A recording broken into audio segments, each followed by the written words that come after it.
नमस्कार दर्शकों, मैं एस्ट्रो स्नेहा शर्मा आप सभी का दशा महादशा प्रोग्राम में हृदय से स्वागत करती हूँ। प्रोग्राम में आज हम लेकर आए हैं दूसरा ज्योतिर्लिंग का प्रादुर्भाव।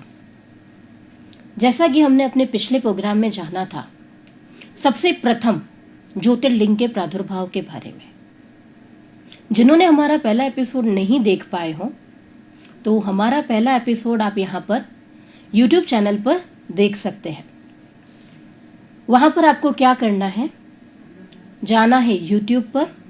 YouTube पे आपको लिखना है चैनल 24 न्यूज़ प्लस, सब्सक्राइब करना है उसको, बेल आइकन को प्रेस करना है और हमारा इसका पिछला वाला एपिसोड वहां पर आपको मिल जाएगा। वहां से आप ज्योतिर्लिंग का प्रथम प्रादुर्भाव वहां से देख सकते हैं कि किस प्रकार पहला ज्योतिर्लिंग उत्पन्न हुआ था, उसका प्रादुर्भाव हुआ था।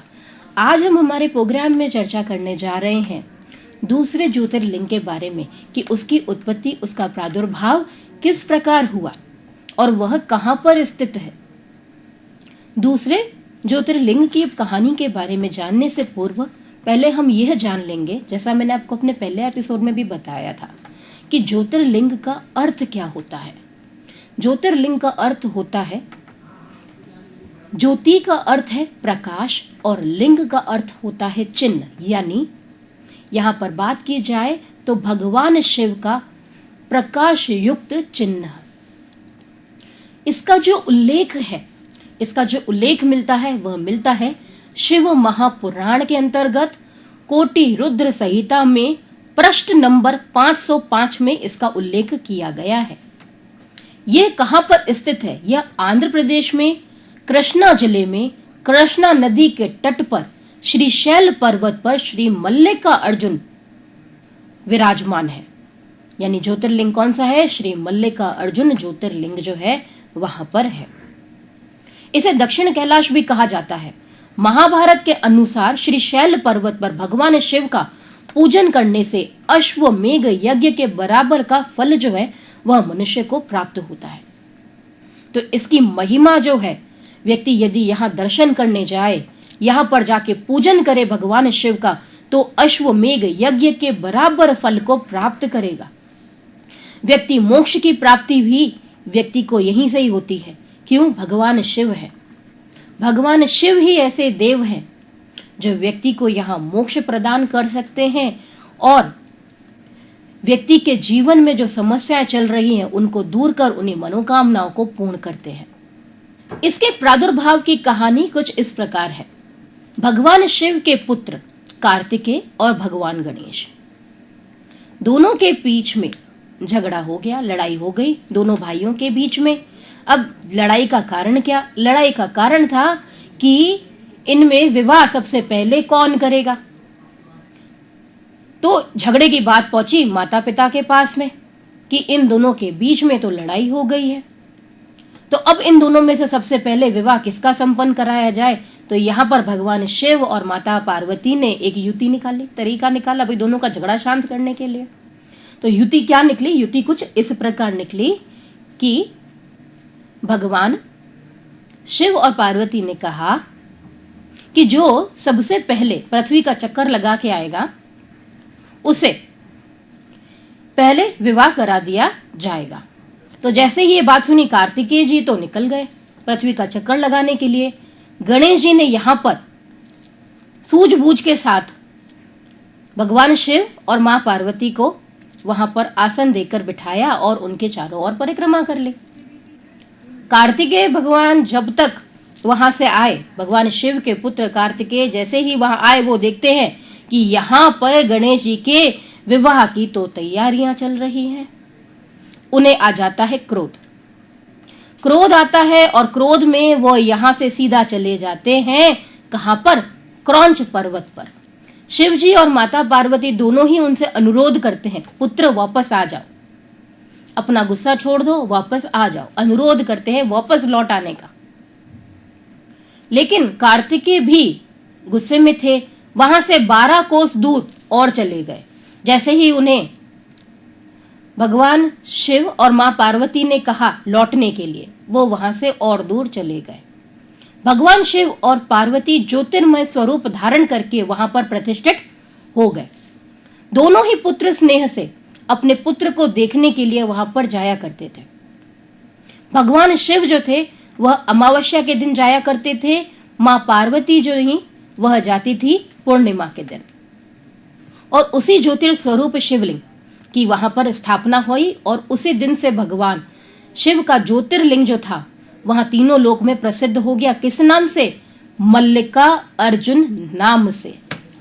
मल्लिका अर्जुन का यहां पर अर्थ है मल्लिका से पार्वती और अर्जुन से भगवान शिव। तो यहां पर मल्लिका अर्जुन नामक ज्योतिर्लिंग जो था वह स्थापित हो गया भगवान शिव और मां पार्वती के नाम से। इस लिंग के जो भी दर्शन करता है वह संपूर्ण अभिष्ट को प्राप्त करता है। भगवान शिव और मां पार्वती की कृपा उस व्यक्ति पर हमेशा बनी रहती है। स्वप्न विचार। स्वप्न विचार में आज हम चर्चा करेंगे एक ऐसे स्वप्न के बारे में कि यदि व्यक्ति को लगातार शिवलिंग स्वप्न में आए तो इसका अर्थ क्या है। भगवान शिव के दर्शन करना ही न जाने कितनी समस्याओं को दूर करने के बराबर होता है। भगवान शिव के दर्शन करने से व्यक्ति को मोक्ष की प्राप्ति तो होती ही है, साथ में व्यक्ति के जीवन में जो समस्या चल रही है वह भी टालने का यहाँ पर यह दर्शन काम कराता है। स्वप्न को हम कहते हैं कई बार अगर वह लगातार आते हैं तो उसका कुछ न कुछ अर्थ अवश्य होता है। अगर हम कोई भी स्वप्न देख के भूल जाए, मान के चलिए कोई भी हम स्वप्न देख के अगर भूल जाते हैं, हमें याद ही नहीं है उठने के बाद, ऐसा तो लग रहा था कि हमने स्वप्न देखा है लेकिन क्या देखा वो याद नहीं आता, तो ऐसे स्वप्न का कोई अर्थ नहीं। लेकिन ऐसा स्वप्न जो आपको हमेशा याद रहता हो, जिसे आप चाह कर भी भूल नहीं पाते हैं, हमेशा आपके दिमाग में वह स्वप्न चलता ही रहता है। लगातार आने वाले स्वप्नों की बात कर रही हूं मैं। लगातार इसी प्रकार आपको भगवान शिव का लिंग के दर्शन हो तो ऐसे में ये बात समझना आपके लिए जरूरी है कि आपको शिव भगवान की कृपा जो है वो प्राप्त हो रही है और भगवान शिव की पूजा करना आपको अब प्रारंभ कर देना चाहिए। कहीं ना कहीं आपका संबंध पिछले जन्म में भगवान शिव की पूजन के साथ में रहा होगा। इसी वजह से लगातार आपको इस प्रकार के स्वप्न आ रहे हैं कि अब आपको भगवान शिव की पूजा करना प्रारंभ कर देना चाहिए। उपाय विचार। कभी आपके साथ में ऐसा हुआ है कि आप अपने घर में हो, आपको ऐसा महसूस हो रहा है सीढ़ियां चढ़ते हुए, छत पे या फिर एक ऐसे स्थान पे जहां अंधेरा ज्यादा होता हो, अजीब सी बेचैनी होने लगे, वहां से आपको निकलने का मन करे, आप 2 मिनट भी वहां रुक नहीं पाए, एक अजीब सा आभास हो आपको, वहां पर कुछ अच्छा महसूस ना हो। घर के किसी भी ऐसे कोने में जहां पर अक्सर अंधेरा रहता हो, आपके घर का स्टोर रूम भी कह सकते हैं, आप घर का गलियारा भी कह सकते हैं, छत वाला स्थान भी कह सकते हैं जहां पर हम हमेशा लाइट जलाकर नहीं रखते हैं, ऐसा स्थान जहां पे लगातार अंधेरा रहता हो। अगर आपको ऐसा कभी भी महसूस हो रहा हो और हमेशा ही महसूस होता हो, जब जब आप उस स्थान पे जाते हैं और अकेले होते हैं, तो आपको क्या करना चाहिए, आपको ये उपाय बता रही हूं। उस स्थान में सबसे पहली बात तो आप रोशनी कर दीजिए। भले आप 0 वाट का ही बल्ब लगाएं, लेकिन उस हिस्से को कभी भी अंधेरे में नहीं छोड़ना है, इस बात का ध्यान रखना है। उस स्थान को हमेशा रोशनी वाला ही बनाकर रखना जरूरी है। जरूरी नहीं वहां पे तेज रोशनी हो, आप कम पावर वोल्ट का भी वहां पे बल्ब या लाइट वहां पर लगा के रख सकते हैं। इसके अलावा वहां पर फूलदान, नकली फूल भी आप वहां पर रख सकते हैं। किसी प्रकार का झूमर यदि आप लगाना चाहें, नाइट लैंप लगाना चाहें तो वो भी आप यहां पर लगा सकते हैं, वह भी शुभ रहेगा। पेड़ पौधे भी आप वहां पर लगा सकते हैं, यह भी आपके लिए शुभ रहेगा। लेकिन पेड़ पौधे कौन से लगाने हैं जिनमें कांटे ना हो। गुलाब इसका अपवाद होता है, गुलाब आप यहाँ पे लगा सकते हैं, लेकिन अन्य पेड़ जिनमें कांटे होते हो ऐसे पेड़ों से आपको बचना चाहिए। तो ये यहाँ पर क्या करेगा, उस हिस्से की जो भी नकारात्मक ऊर्जा है उसको खत्म करने का कार्य करेगा और उस नकारात्मक ऊर्जा को वहां से निकाल देगा।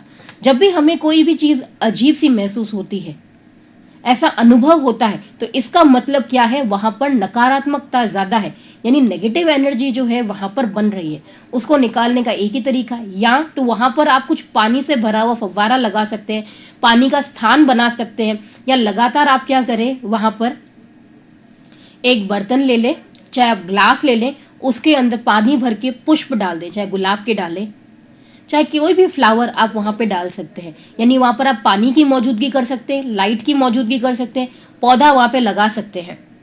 लेकिन एक बात का विशेष ध्यान रखना कि उस ऐसे स्थानों पर अंधेरा नहीं रखना है।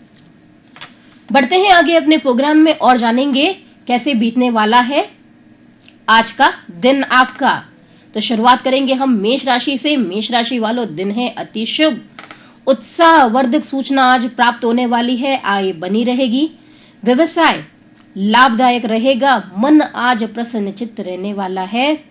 ऑल ओवर बात की जाए तो दिन आज हंसते मुस्कुराते व्यतीत हो जाएगा आपका। वृषभ राशि वालों, स्थायी संपत्ति में वृद्धि होगी, पार्टनर के साथ में जो मतभेदताएं चल रही थी वह दूर होंगी। शत्रु मौका ढूंढेंगे तो सही, लेकिन वो कुछ आपका बिगाड़ नहीं पाएंगे।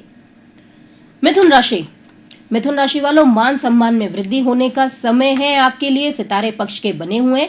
परिवार के सदस्य का स्वास्थ्य आज बिगड़ सकता है, उसकी चिंता आज आपको बनी रह सकती है। आपके जो कार्य हैं उनमें रुकावटें भी आज नजर आ रही हैं।